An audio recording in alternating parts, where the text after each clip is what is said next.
Employee হচ্ছেন সম্মানিত সাংবাদিকরা। আপনাদের মতো সম্মানিত এমপ্লয়িদেরকে যথাযথ আইন অনুযায়ী মর্যাদাবান বেতন কাঠামোতে রাখলেন কিনা। যারা প্রতিষ্ঠিত গণমাধ্যম হাউস তারাই দাবি তুলছেন যে ভাসমান এই সমস্ত প্রতিষ্ঠানগুলিকে আপনারা ব্যবস্থা নিন। আবার অপরদিকে এরা সম্মিলিতভাবে জড়ো হলে পরে সেটাও কিন্তু একটা কমিউনিটি।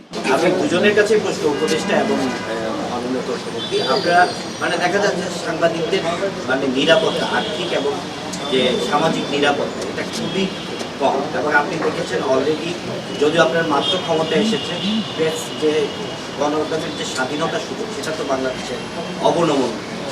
তো আমরা একটু জানতে চাচ্ছি যে আপনারা একটা ওয়েস বোর্ড কি করেছেন, কিন্তু এটা সব পত্রিকা মেনটেন করে না, টেলিভিশনের জন্য তো এটা নেই। মানে এখানেও কিন্তু একটা বৈষম্য, সেক্ষেত্রে একটা মানে সমন্বিত কোনো পদক্ষেপে কিন্তু আপনারা যাবেন। আমরা ইতিমধ্যেই নোয়াবের পত্রিকা মালিক সমিতির সঙ্গে মাননীয় প্রধানমন্ত্রীর বৈঠকে এ ব্যাপারে একটা নীতিগত আলাপ আলোচনা চালিয়ে যাওয়ার বিষয়ে সম্মতি আমরা তৈরি করতে পেরেছি।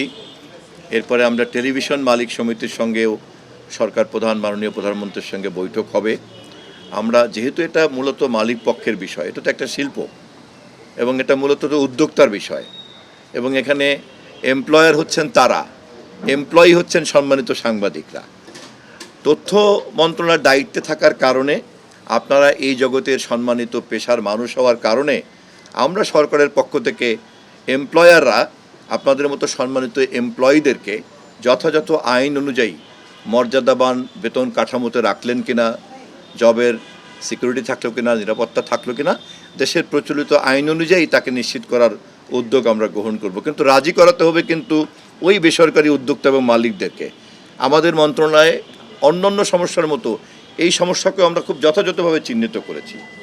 একই সঙ্গে একথা আপনাদেরকে খেয়াল করতে হবে যে তথ্য উদ্যোক্তাদের বা ওয়েসবোর্ড দিতে সক্ষম অথবা সক্ষম কম, এর বাইরে এত বিশাল অঙ্কের সংখ্যক গণমাধ্যম মালিক এবং সাংবাদিক পরিচয়ের এত বিশাল সংখ্যক লোক তৈরি হয়েছেন যে পেশাদার সাংবাদিকরাই আমাদের কাছে বারবার দাবি তুলছেন, অথবা যারা প্রতিষ্ঠিত গণমাধ্যম হাউস তারাই দাবি তুলছেন যে ভাসমান এই সমস্ত প্রতিষ্ঠানগুলিকে আপনারা ব্যবস্থা নিন।